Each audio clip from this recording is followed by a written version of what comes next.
हमारे चैनल एलान टाइम्स में आपका इस्तकबाल है। मैं आपका मेज़बान अब्दुल हमीद साहिल।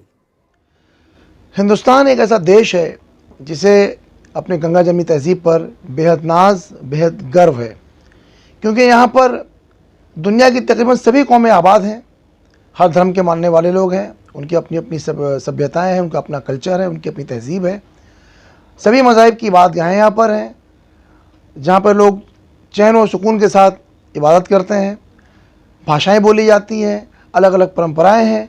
लेकिन हम देख रहे हैं कि 2014 से एक जो ट्रेंड शुरू हुआ है माइनॉरिटीज़ के ख़िलाफ़, जिस तरह से भड़काऊ बातें की जा रही हैं, उनके ख़िलाफ़ जो एक नफ़रत का माहौल पैदा किया जा रहा है, वो बहुत ही चिंता का विषय है। और इसमें यानी आग में तेल डालने का काम गोदी मीडिया ने सबसे ज़्यादा किया है। गोदी मीडिया ने एक ऐसा माहौल पैदा कर दिया है कि आज देश का हिंदू और मुसलमान एक दूसरे को शक की निगाह से देखता है, एक दूसरे से उनका भरोसा उठ गया है। वो प्यार, वो भाईचारा जो इस देश की आत्मा है, वो ख़त्म होती नज़र आ रही है। बता दें कि 2014 के बाद से ही मॉब लिंचिंग, नफ़रत का एक माहौल, एक दूसरे से भेदभाव, एक दूसरे से घृणा, ये वो चीज़ें हैं जो देश में अब देखने को मिल रही हैं। ऐसा नहीं कि पहले नहीं था, पहले भी था, लेकिन अब ये चीज़ें ज़्यादा हो गई हैं, बहुत तेज़ी से बढ़ भी रही हैं, फैल भी रही हैं, जिसकी ज़िम्मेदारी कहीं ना कहीं गोदी मीडिया पर आती है। और गोदी मीडिया के पीछे कहीं ना कहीं वो महत्वाकांक्षी लोग हैं जो इन चीज़ों के ज़रिए से सत्ता पर आना चाहते हैं, अपनी महत्वाकांक्षाओं को पूरा करना चाहते हैं। पिछले दिनों रवीश ने प्राइम टाइम में उमर खालिद की गिरफ्तारी पर बहुत ही विस्तार से चर्चा की है। उन्होंने बहुत ही अच्छे ढंग से सारी चीज़ों को सामने रखा है, दूध को दूध और पानी को पानी कर दिया है। बता दें कि एक वीडियो वायरल हो रही है जिसमें एक स्वामी नहायत ही उकसाने वाली बातें कर रहे हैं, बहुत ही विवादास्पद बातें कर रहे हैं, भड़काने वाली बातें कर रहे हैं। बता दें कि परशुराम ट्रस्ट के एक प्रोग्राम में स्वामी नरसिंहानंद ने की बहुत ही विवादित बयान दिया है। उन्होंने कहा कि हर हिंदू को 4 से 5 बच्चे पैदा करना चाहिए ताकि उनकी संख्या बढ़े, आगे आने वाले हालात का वो मुकाबला कर सकें। और इसी के साथ साथ उन्होंने चेताया कि वो उसे हिंदू ही नहीं मानते जिसके पास शस्त्र ना हो। यानी उनके मुताबिक हर हिंदू को शस्त्र रखना चाहिए, क्योंकि हमारे देवी देवता शस्त्र के साथ नजर आते हैं। 4-5 बच्चे होने चाहिए। जिस हिंदू के घर में 5 से कम बच्चे होंगे, अब जो नौजवान है मैं उन्हें बताना चाहता हूं, जिसके घर में 5 से कम बच्चे होंगे अपनी आंखों के सामने अपने वंश का नाश देखकर मरेगा। दिन इतने बुरे आने वाले हैं।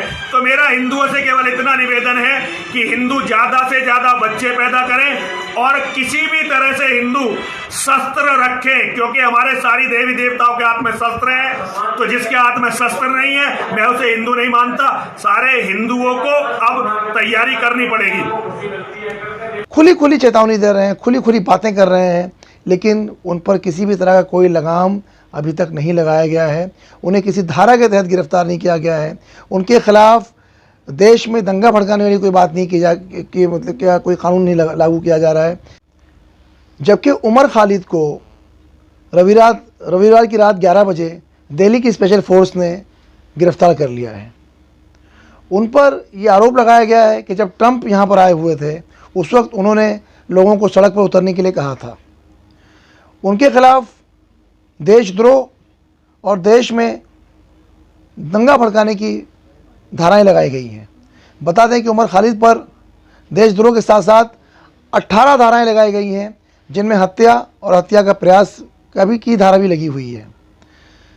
उमर खालिद ने 17 फरवरी को महाराष्ट्र के अमरावती में एक भाषण दिया था।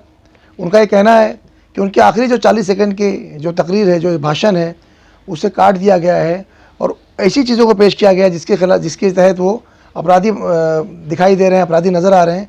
अगर उनकी पूरे भाषण को देखा जाए तो उन्होंने ऐसी कोई बात नहीं की। हम हिंसा का जवाब हिंसा से नहीं देंगे, हम नफरत का जवाब नफरत से नहीं देंगे। अगर वो नफरत फैलाएंगे तो हम उसका जवाब प्यार से देंगे। अगर वो डंडा चलाएंगे तो हम तिरंगा उठाकर लहराएंगे। अगर वो गोली चलाएंगे तो हम संविधान को हर मेरे अपने हाथ को बुलंद करेंगे। अगर वो जेल में डालेंगे तो सारे यहाँ से अच्छा हिंदुस्तान हमारा। गाते गाते हंसते हंसते जेल चले जाएंगे, लेकिन इस देश को आपको बर्बाद करने लगेंगे। लेकिन दूसरी तरफ हम देखते हैं कि अनुराग ठाकुर, प्रवेश वर्मा और इस तरह के और कपिल मिश्रा जैसे लोग दिल्ली में खुलेआम घूमते रहे, लोगों को भड़काते रहे। तो एक तरफ ये नारा लगता रहा कि देश के गद्दारों को गोली मारो सालों को, गद्दारों को गोली मारो सालों को, देश के गद्दारों को। पीछे तक आवाज आनी चाहिए, गिरिराज जी को सुनाई दे। देश के गद्दारों को, देश के गद्दारों को, देश के गद्दारों को। वहीं दूसरी तरफ आपसे बीजेपी में शामिल हुए उन्होंने ये दावा किया और ये खुली चेतावनी थी सड़क पर आकर कि जब तक ट्रंप यहाँ पर हैं हम खामोश रहेंगे, लेकिन ट्रंप के जाने के बाद अगर इन लोगों को नहीं हटाया गया, इन लोगों से मुराद जो वहाँ शाहीन बाग था, जो एनआरसी के खिलाफ जो आंदोलन का केंद्र था, अगर उसे हटाया नहीं गया तो फिर हमें कोई रोक नहीं सकता। जाफराबाद और चांदबाग खाली करवा लीजिए, ऐसी आपसे विनती कर रहे हैं। उसके बाद हमें रोड पे आना पड़ेगा, ठीक है। ट्रंप के जाने तक तो हम शांति से जा रहे हैं, लेकिन उसके बाद हम आपकी भी नहीं सुनेंगे अगर रास्ते खाली नहीं हुए तो। ये खुली चेतावनी थी, लेकिन उसके बावजूद भी उनके खिलाफ कोई कार्रवाई नहीं की जा रही। आज तक वो आज़ाद घूम रहे हैं और आज स्वामी जी का बयान आ गया है जिसमें वो हिंदू भाइयों को हथियार रखने की बात कर रहे हैं, 4 से 5 ज़्यादा बच्चे पैदा करने की बात कर रहे हैं, बल्कि ये कह रहे हैं कि जिनके पास शस्त्र या हथियार नहीं है वो उन्हें हिंदू ही नहीं मानते। ये कैसा वातावरण पैदा किया जा रहा है, कैसा माहौल बनाया जा रहा है। आम नागरिक सिर्फ ये चाहता है कि देश में शांति बनी रहे, उनको रोज़गार मिले, वो अपने बाल बच्चों का पेट पाल सकें, उन्हें शिक्षा दे सकें, बीमार पड़े तो उनका इलाज करा सकें, प्रॉपर्टी टैक्स, घर का किराया, लाइट बिल, पानी का बिल कहाँ से भरें, उन्हें इसकी चिंता खाई जा रही है। और दूसरी तरफ इस तरह के नेता हैं जो ऐसी बातें कर रहे हैं। हम मोदी जी से और जितने भी भाजपा शासित जो स्टेट्स हैं, रियासतें हैं, उनसे भी अपील करेंगे, उनके मुख्यमंत्रियों से अपील करेंगे कि आप देश की परवाह कीजिए, ये देश तोड़ने का जो काम किया जा रहा है इनके खिलाफ कार्रवाई कीजिए।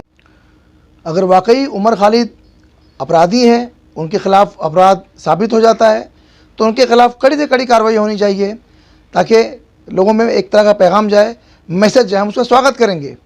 लेकिन इसी के साथ साथ प्रवेश वर्मा, अनुराग ठाकुर और आपसे बीजेपी में शामिल हुए कपिल शर्मा, इन्होंने जो जहरीली बातें की है, जो जहर बोने का काम किया है, दंगा भड़काने का काम किया है और दंगाइयों की अगुवाई की है, उनके खिलाफ भी कड़ी कार्रवाई होनी चाहिए। ये हमारी मांग है, ये आम नागरिक की मांग है, आम भारतीय की मांग है। इसी के साथ साथ स्वामी जी का जो वीडियो वायरल हो रहा है जिसमें वो खुली चेतावनी दे रहे हैं, खुला मैसेज दे रहे हैं, देश को तोड़ने का काम कर रहे हैं, हिंसा फैलाने की बात कर रहे हैं, उनके खिलाफ भी कड़ी कार्रवाई हो और उनके खिलाफ भी धाराएं लगाई जाएं, हिंसा की और लोगों को उकसाने की, देश में हिंदू मुस्लिम नफरत पैदा करने की। यही आम भारतीय और आम नागरिक की मांग रहेगी। अगर ऐसा होता है तो हम उसका स्वागत करने के लिए तैयार हैं।